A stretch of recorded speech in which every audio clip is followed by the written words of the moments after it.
बटाट्याचे फ्राईज तर आपण नेहमीच पाहिलेले आहेत. आज आपण बनवणार आहोत वांग्याचे फ्राईज. त्यासाठी बाजारातून आपल्याला असे जे लांबडी वांगी मिळतात ना, ती वांगी शोधून आणायची आहेत आणि कवळी कवळीच आपल्याला ही वांगी घ्यायची आहेत. आता हे जी वांगे आहेत ना, ह्याचे पहिल्यांदा स्वच्छ अशी ही धुवून घ्यायची आहेत. त्याची देठं काढायची आणि आपल्याला लांब लांब असे फ्राईज, आपण बटाट्याचे फ्राईज बनवतो फ्रेंच फ्राईजसाठी जसे बटाटे कापून घेतो त्याच प्रकारे ही वांगी लांब लांब अशी कापून घ्यायची आहेत. तर ही सर्व वांगी कापून झाल्यानंतर त्यामध्ये थोडंसं मीठ टाकायचं आणि पाव चमचा हळद टाकायची आहे आणि संपूर्ण हळद मिठाला चोळून घ्यायचं आहे. तर आता हे हळद मीठ चोळल्यानंतर आपल्याला 10 ते 15 मिनटं तरी आपल्याला हे साईडला ठेवून द्यायचं आहे. त्याला पाणी सुटतं, तर ते जे पाणी आहे आपल्याला नंतर ड्रेन करून टाकायचं आहे, म्हणजेच काढून टाकायचं आहे. तर बघा आता हे 10-15 मिनटानंतर हळद मीठ लावल्यानंतर त्या वांग्याला पाणी सुटलेलं आहे. हे पाणी आपल्याला फेकून द्यायचं आहे.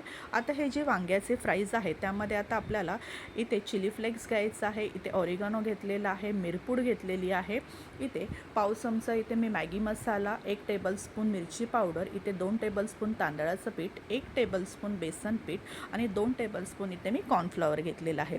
आता हे जे सर्व मसाले आणि जी पिठं आहेत तर ही सर्व एकत्र करून घ्यायची आहेत. चांगलं मिक्स करायचं. सर्व मसाले आणि पिठं सर्व एकत्र झाली पाहिजे. हे सर्व पीठ मस्तपैकी मिक्स केल्यानंतर आपल्याला काय करायचं, अगदी थोडंसं मीठ परत एकदा ह्यामध्ये ॲड करायचं. मीठ थोडंसंच टाका, आधी आपण वांग्याला लावलेलं आहे.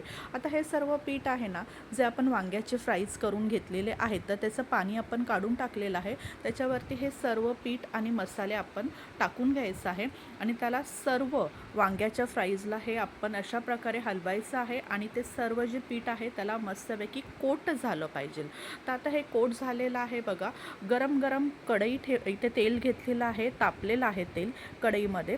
आता हे तेल तापल्यानंतर एकदम गरम गरम तेलामध्ये आपल्याला हे जे फ्राईज आहेत थोडे थोडे करून टाकायचे आणि मस्त कुरकुरीत असे आपल्याला हाय टू मीडियम फ्लेमवरती फ्राय करून घ्यायचे आहेत. चवीला एकदम भन्नाट असे हे फ्राईज लागतात. एकदा नक्की करून बघा. अशी जी वांगी मिळतात ही कवळी कवळी वांगी असतात. तर ही वांगी आणा, अशा प्रकारे फ्राईज करून बघा. करायला अत्यंत सोपी आहे. स्टार्टर म्हणून तुम्ही हे सर्व करू शकता किंवा एखाद्या डाळ भाताबरोबर, आमटी भाताबरोबर तुम्हाला हे ॲज अ स्टार्टर म्हणून तुम्ही खाऊ शकता. खूप चवीला छान असे हे फ्राईज लागतात, कुरकुरीत होतात. हे वांग्याचे फ्राईज नक्की एकदा तुम्ही करून बघा आणि रेसिपी कशी वाटली हे मला नक्की कमेंट करून सांगा. आपला व्हिडिओ जास्तीत जास्त लोकांपर्यंत शेअर करा, लाईक करा आणि कमेंट करा. एवढे सुंदर कुरकुरीत असे हे फ्राईज होतात ना, काय सांगू तुम्हाला.